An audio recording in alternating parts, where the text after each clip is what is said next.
नमस्कार दोस्तों, आप देख रहे हो stock market insights for you, जहां आईपीओज का एनालिसिस मिलता है फुल क्लैरिटी के साथ।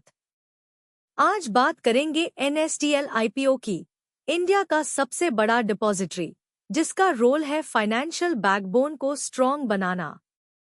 क्या ये आईपीओ आपके पोर्टफोलियो के लिए एक सॉलिड एडिशन हो सकता है? चलिए शुरू करते हैं इस डीप डाइव के साथ। एनएसडीएल की शुरुआत हुई थी 1996 में और ये एक SEBI registered market infrastructure institution है।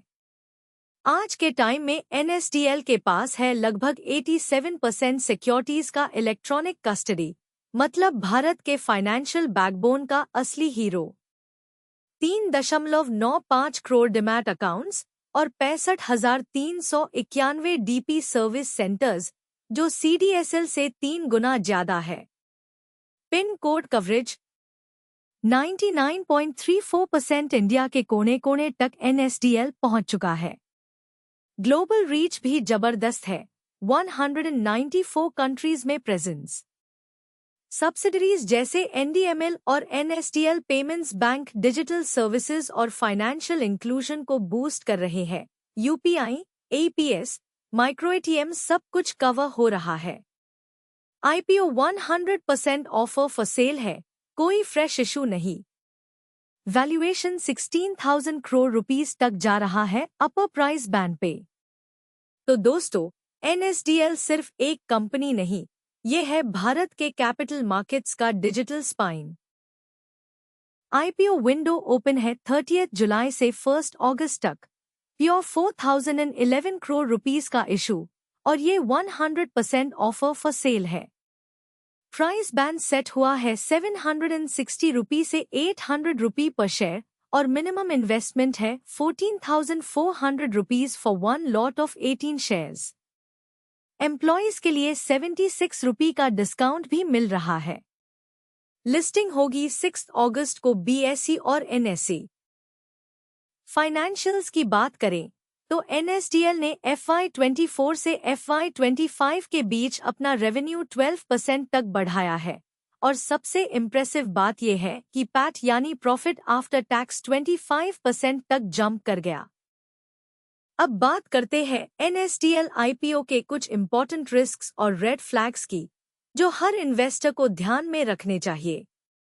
सबसे पहले valuation risk, PE ratio 47x है, जो थोड़ा एक्सपेंसिव लगता है considering modest growth. IPO 100% offer for sale है, मतलब कंपनी को कोई नया कैपिटल नहीं मिल रहा, सिर्फ एग्जिस्टिंग शेयर होल्डर्स एग्जिट कर रहे हैं। रेवेन्यू का ज्यादा हिस्सा, 50% से भी ज्यादा, डिपॉजिटरी सर्विसेज से आता है। अगर मार्केट एक्टिविटी स्लो हो गई तो रेवेन्यू इम्पैक्ट हो सकता है। एनएसडीएल का बिजनेस ट्रेडिंग वॉल्यूम्स पे हेविली डिपेंडेंट है, जियोपॉलिटिकल या इकोनॉमिक शॉक से परफॉर्मेंस गिर सकती है। कॉम्प्लेक्स आईटी इंफ्रास्ट्रक्चर होने के कारण साइबर सिक्योरिटी ब्रीच या आउटेज एनएसडीएल की रेप्यूटेशन को नुकसान पहुंचा सकता है और एसईबीआई पेनल्टीज भी लैग सकती है। रेगुलेटरी प्रेशर भी है, एसईबीआई चाह रहा है ज्यादा कंपटीशन और नए टेक प्लेयर्स मार्जिन्स को स्क्वीज कर सकते हैं। कुछ शेयर होल्डर्स जैसे एनएसई और आईडीबीआई बैंक खुद कॉम्पिटिटर्स या रेगुलेटर्स हैं। इसे गवर्नेंस कंसर्न्स हो सकते हैं। इनोवेशन की कमी भी एक रिस्क है। अगर एनएसडीएल डाइवर्सिफाई नहीं करता तो लॉन्ग टर्म ग्रोथ स्लो हो सकती है। एनएसडीएल थर्ड पार्टी वेंडर्स पे डिपेंड करता है, अगर अनमेन डिसरप्शन हुआ तो बिजनेस कंटिन्यूटी पे असर पड़ेगा। और फाइनली, कुछ ऑनगोइंग लीगल प्रोसीडिंग्स भी है, जो फाइनेंशियल या रेप्यूटेशनल रिस्क क्रिएट कर सकती है।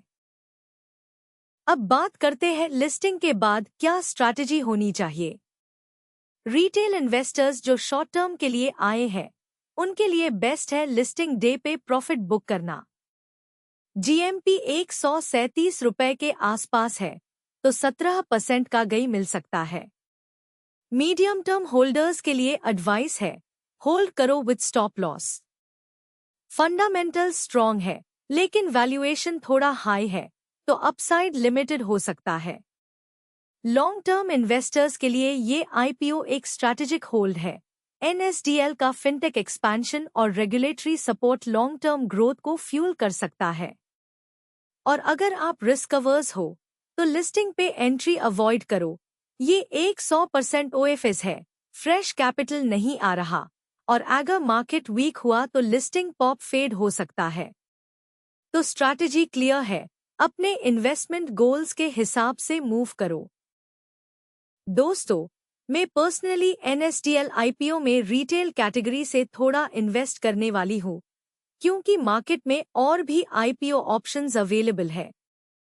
आप भी अपने पोर्टफोलियो और रिस्क एपेटाइट के हिसाब से डिसीजन लो और बने रहिए stock market insights for you के साथ फॉर स्मार्ट आईपीओ इनसाइट्स।